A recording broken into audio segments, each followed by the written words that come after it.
Hello friends, ದಿನದಿಂದ ದಿನಕ್ಕೆ D boss Darshan ಅವರ ಕ್ರೇಜ್ ಹೆಚ್ಚಾಗ್ತಾನೆ ಇದೆ. ಇವರು ಜೈಲಿಗೆ ಹೋಗಿ ಬಂದಾಗಿಂದ ಇವರ ಕ್ರೇಜ್ ಕಡಿಮೆ ಆಗುತ್ತೆ ಅಂತ ಎಲ್ಲರೂ ಭಾವಿಸಿದರು. ಆದರೆ ಅದು ಉಲ್ಟಾ ಆಗ್ತಾ ಇದೆ. ಹೌದು, ಇವರ ಅಭಿಮಾನಿಗಳ ಸಂಖ್ಯೆ ಪ್ರತಿದಿನ ಹೆಚ್ಚಾಗ್ತಾ ಇದೆ. ಇವರ ಫಿಲಮ್ಗಳಿಗಾಗಿ ಇಡೀ ಕರ್ನಾಟಕ ಜನತೆ ಕಾದು ಕೂತಿದೆ. ಇದು ಡಿ ಬಾಸ್ ಅವರ ಗತ್ತು ಅಂತಲೇ ಹೇಳ್ಬೋದು. ಲೈಟ್ ಬಾಯ್ ಆಗಿ ಶುರು ಮಾಡಿ ಈಗ ಲ್ಯಾಂಬೋರ್ಗಿನಿ ಮಟ್ಟಕ್ಕೆ ಬೆಳೆದು ನಿಂತಿದ್ದಾರೆ. ಇವರ ಈ ಜರ್ನಿ ಎಲ್ಲರಿಗೂ ಸ್ಫೂರ್ತಿದಾಯಕ ಅಂತಲೇ ಹೇಳ್ಬೋದು. ಇಂದಿಗೂ ಕೂಡ ಇವರಿಗಿರುವಷ್ಟು ಕ್ರೇಜ್ ಬೇರೆ ಯಾವ ನಟನಿಗೂ ಕೂಡ ಇಲ್ಲ. ಇವರ ಅಭಿಮಾನಿಗಳು ಇವರನ್ನು ಕೇವಲ ಒಬ್ಬ ನಟನಂತೆ ನೋಡಲ್ಲ, ದೇವರಂತೆ ಪೂಜೆ ಮಾಡ್ತಾರೆ. ಈ ರೀತಿಯ ಅಭಿಮಾನಿಗಳನ್ನು ಗಳಿಸಿರುವುದು ಡಿ ಬಾಸ್ ಅವರು ಒಬ್ಬರೇ ಅಂತ ಹೇಳ್ಬೋದು. ಇವರು ಏನೇ ಮಾಡಿದರೂ ಕೂಡ ಇವರ ಅಭಿಮಾನಿಗಳು ಇವರ ಬೆನ್ನ ಹಿಂದೆ ನಿಂತಿರ್ತಾರೆ. ಇದು ಡಿ ಬಾಸ್ ಅವರ ದೊಡ್ಡ ಬಲ ಅಂತಲೇ ಹೇಳ್ಬೋದು.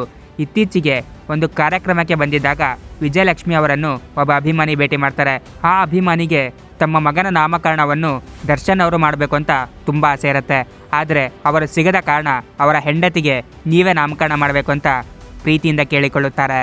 ವಿಜಯಲಕ್ಷ್ಮಿ ಅವರು ಆ ಪುಟ್ಟ ಮಗುವಿಗೆ ದರ್ಶನ್ ಅಂತ ನಾಮಕರಣವನ್ನು ಮಾಡ್ತಾರೆ. ಅದನ್ನು ಕಂಡು ಡಿ ಬಾಸ್ ಅವರು ಕೂಡ ಭಾವುಕರಾಗಿದ್ದಾರೆ. ಇದರ ಬಗ್ಗೆ ನಿಮ್ಮ ಒಪಿನಿಯನ್ ಏನು? ಕಾಮೆಂಟ್ ಬಾಕ್ಸಲ್ಲಿ ತಿಳಿಸಿ. ಹಾಗೂ ನೀವು ಕೂಡ ಡಿ ಬಾಸ್ ಅಭಿಮಾನಿಯಾಗಿದ್ದರೆ ನನ್ನ ಚಾನಲನ್ನು ಸಬ್ಸ್ಕ್ರೈಬ್ ಮಾಡಿ. Thank you.